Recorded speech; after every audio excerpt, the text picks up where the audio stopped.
kid named Lewis came to our company that I owned back in Atlanta. He was on a 10-speed bike, and he wanted to get a job as a driver. And I asked him if he had a CDL license.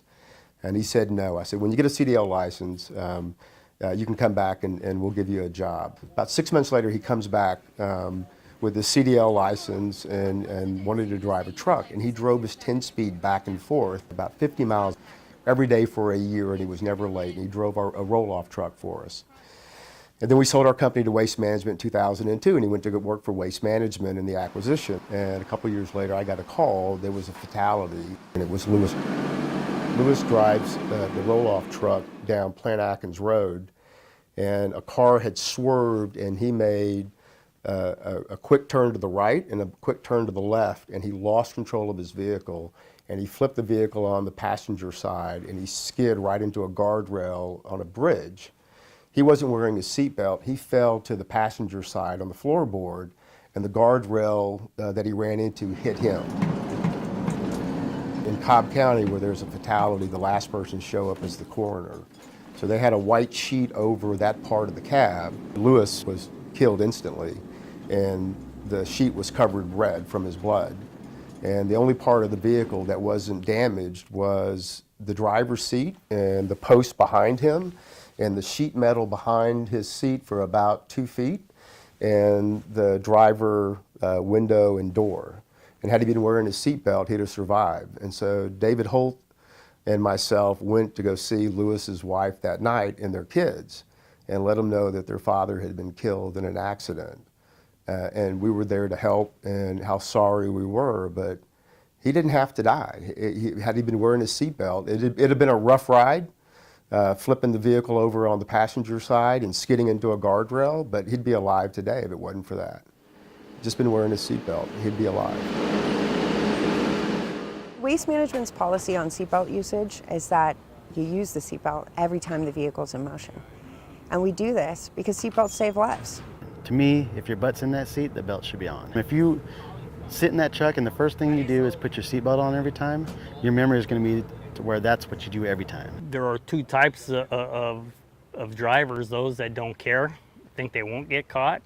And then there's those that may just say, you know what, hey, I got to run out and I got to do something that's not my normal routine. I don't normally do this, but I have to and get back in. They're in a hurry and they forget. The driver thinking getting in, getting out, and unfortunately letting that aspect of putting the seatbelt on slip their mind.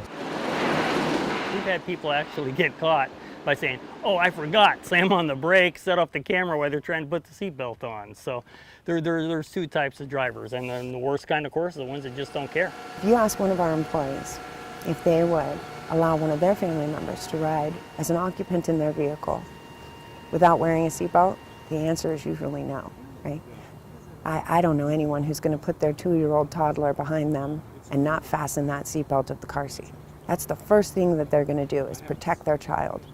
And yet, they don't hold themselves in the same regard. Anything can happen. Even if you're not moving, what's to say someone else couldn't hit you, lose control somewhere and hit you, and you're in that truck.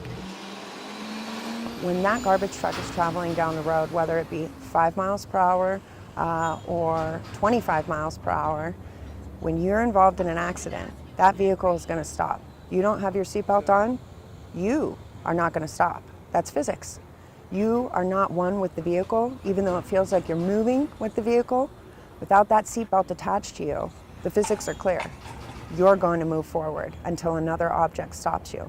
That's pretty much one of the major things that could potentially save you if there was an accident, So yes, you got the truck, the body and all that good stuff, but hit at the right spot, or God forbid it flips you over, without your seatbelt, you're bouncing around everywhere in the cab. You are 30 times more likely to be ejected if you're not wearing a seatbelt. We've seen drive cam units and windshields hundreds of yards from where our truck laid to rest. Imagine if that driver was not wearing a seatbelt at the time, where that driver's body would have ended up.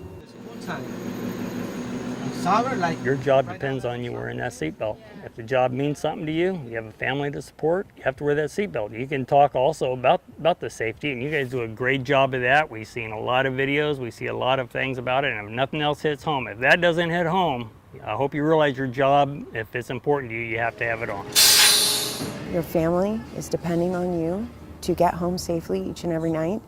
And if you don't buckle that seatbelt, you're gambling. You're playing the lottery.